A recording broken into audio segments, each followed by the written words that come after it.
welcome to Hedgehog Hollow. Today is an Inktoberfest bonus video and I'm going to be talking about Gina K's range of inks, including that amazing black ink we keep hearing about.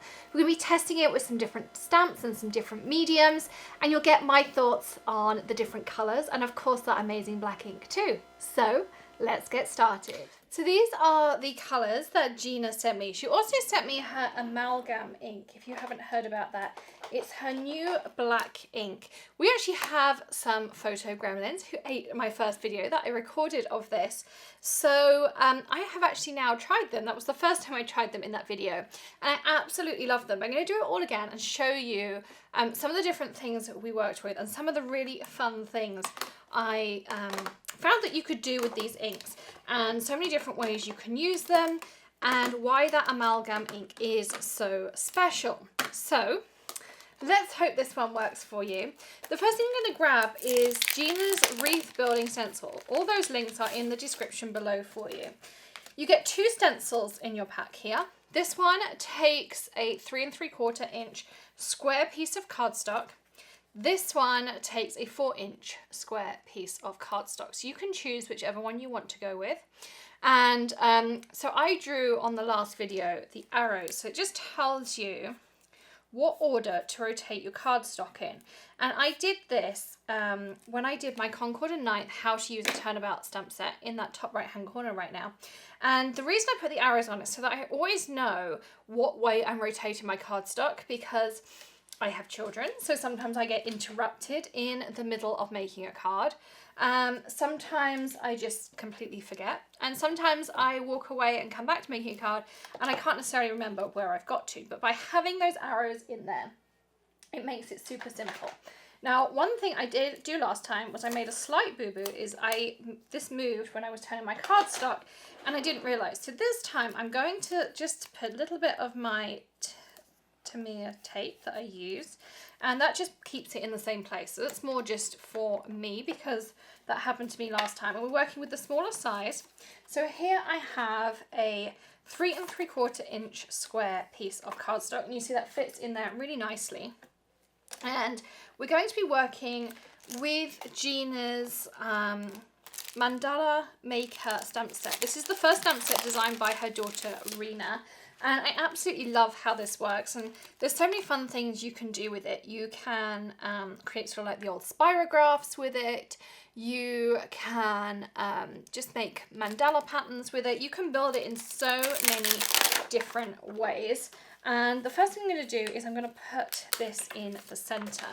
Now you can either find the exact center or you can eyeball it, which tends to be the way that I work, but it's entirely up to you. Whatever way you find works best for you. I'm going to just grab a quick ruler. And so I know that this piece is 3 3/4. So that's going to be 1 1/2 would be half of 3, and then an extra 1/4 would be half of 3 1/2, and then an extra 1/8. That's kind of how my brain works. And I have a pencil here.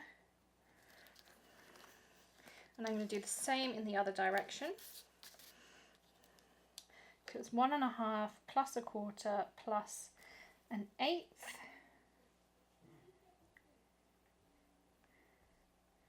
So that's halfway from there to there. And of course I've managed to smudge my ink. So let's turn it over. Let's start again. Not having a good morning this morning. So let's just do it based on our MISTI. So that's 1 1/2 would give us a 3. That would be the 3. So we're just going to pop that line in here. 1 1/2, 1 1/4, 1 3/8. This gives us that line there. And where the 2 of them join is our center. Right, there we go this morning. So let's choose our central piece, which this time I'm going to go with this. And I'm popping it as best as I can in that center. Thank you for bearing with me for that second. I was not having a good maths morning this morning. And I am going to pick the orange ink. I think this is really pretty ink. This is called a Sweet Mango. And I love how crisp it is. It's not over juicy. I have had some pads recently that were brand new and they were just so juicy the first time you went to use them. They were almost unusable. These are not like that at all. They're absolutely perfectly inked, so you'll get that nice crisp design the first time. And I have to say, Gina sent me these. She asked me to give my honest opinion, and so far from the 2 videos I've made, I've absolutely loved them, and I will be wanting to complete the rest of my set. So let's take the next piece of our mandala maker, and we're going to pop this in here. And now I can show you how this really cool thing works. So I'm going to use this teal colour because I think it's really, really pretty. It's called Blue Lagoon.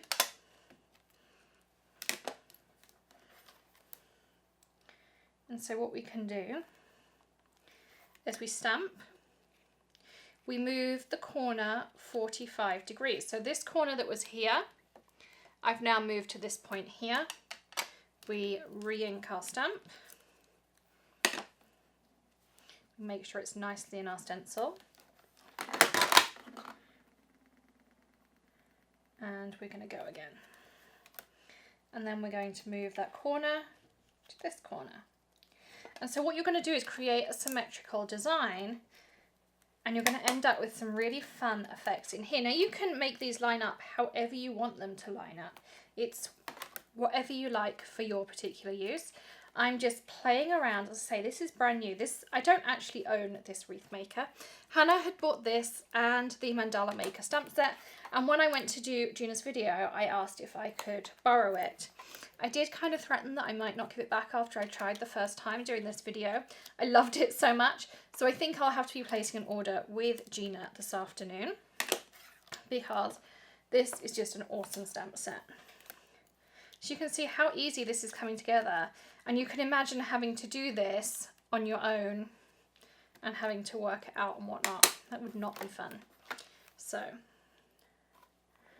this is just so easy, and I love the fact I can make my own designs. It almost feels like I'm making my own stamps because I'm layering them in whatever way I like. And every time you do it, you're probably going to end up doing it in a slightly different way, so you're going to get a slightly different project each time. And that's the kind of thing I love. Like, I love working with alcohol inks because you never get the same pattern twice. So that's the first part of our mandala. Let's choose one of the in-between pieces as well. It was a really fun one I used just now. Let's go back to this one. This is really pretty because you can fit it in between these two. And we can pick this up. And I'm going to work with that really beautiful yellow. As I mentioned, all the colours I use, I will link up in the description for you. This is called Wild Dandelion.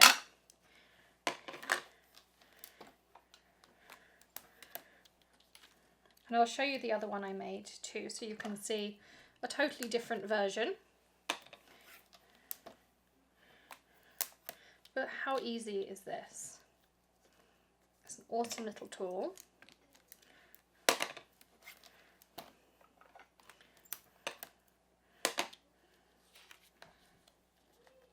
And I have managed to smudge some of this morning. I have had a smudgy morning, so I'm just going with the flow, and what I get at this point.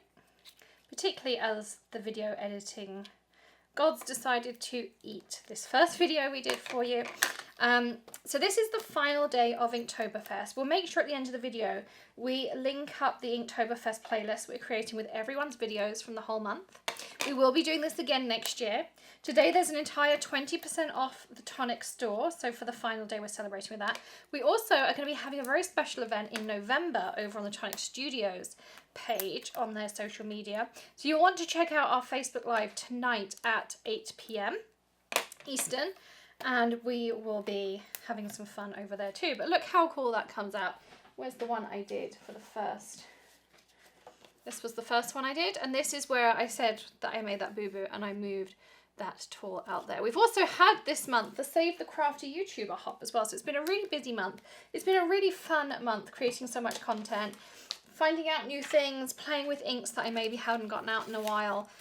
We've had really good fun here playing around with all these things, and we hope you've enjoyed watching at home too. We'd love if you left us a comment with your favourite thing that you've learned during Inktoberfest as well. So what else can you do with these inks? I'm going to grab these tags and we're going to recreate them slightly too. So the first thing I want to talk about is the Amalgam ink. So this is her ink. It's a deep black ink. This was a fairly detailed, this had really fine lines, and I was impressed with how fine they got them. This is a brand new photopolymer that I used on an acrylic block, so I only stamped it once. I've got those beautiful dark black lines, which I love. Some black inks aren't as dark as others. This one is a beautiful sort of true black. And also it gets those really fine details in there. Now the one thing I really loved when I was reading the back of the packet of this is it's a hybrid ink, which you all know I love, but it works on non-porous surfaces, and not all hybrid inks work on non-porous surfaces, but this one does, and that is one of the reasons why I have added this to that top drawer of black inks. And if you saw my black ink video, you'll know that that's a fairly extensive drawer. Not every black ink gets put in there, but this one is done its spot during the videos that I've done on it. This tag here, I just took the Amalgam ink and I dragged it down my page because I wanted to show you why these inks are so special. If you haven't seen one of my hybrid videos before, make sure that's also in that top right for you. But you know when you make a project and you stamp a pretty scene and then you're like, oh, do I want to colour this in Copics? Or do I want to watercolour it? Or do I want to colour it in Copics but I want to add some wink of Stella over the top? Or I want to watercolour with some of my dye inks, which we'll be doing with the Gina K's in a minute. Whatever you want to do with this black ink, you can do it. If you get halfway through a project and you're done with your Copics or your alcohol markers and you think, oh, I really wish that I could, you know, do something like add some watercolour in for my background, but I can't because my ink's going to smear. You don't have that with hybrid ink. You can go from alcohol markers to water-based things and back again as many times as you want, and your black ink is never going to react. Your water-based colouring mediums will react together, and your alcohol-based colouring mediums react together. Your water and your alcohol will not react together. So if you put watercolours in and a wink of Stella, that's going to react. If you put Copics and Nuvo alcohol markers, they're going to react together. But if you put Copics with watercolours, they are also not going to react. And this does not react. And the test I did was actually a pretty harsh test. I spritzed on isopropyl alcohol on the right, and I spritzed on water on the left.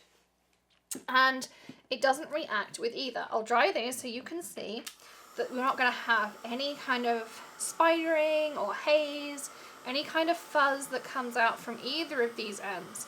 It is steadfast, which in my book is pretty awesome. And as I say, the thing that I loved the most was the fact that this was a hybrid ink that would dry on non-porous surfaces, which I think is awesome. So you can see if I lift this up for you, this was where I put the alcohol, no change. This is where I put the water, no change. So works really well. But some other things you can do with these inks. I'm going to grab that orange back because that's what I already have on my blending foam. And I'm going to pick this up and I'm going to blend.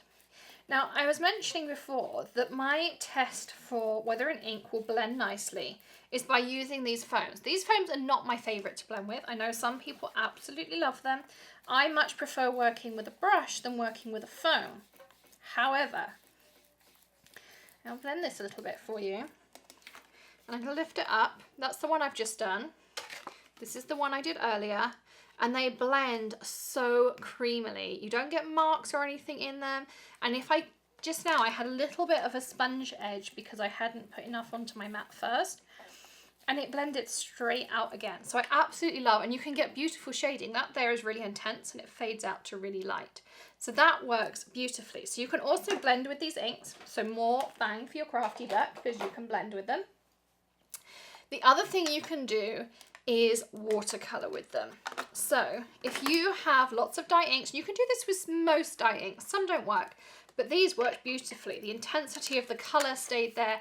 I was really impressed with how they worked.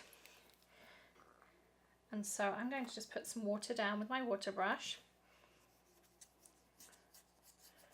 And you can see there how I can turn my ink pad into a watercolor. So if you don't have watercolors, or you want something that's going to perfectly coordinate, look at that, beautiful. And I can fade it out to almost like super light, almost nothing on there as well.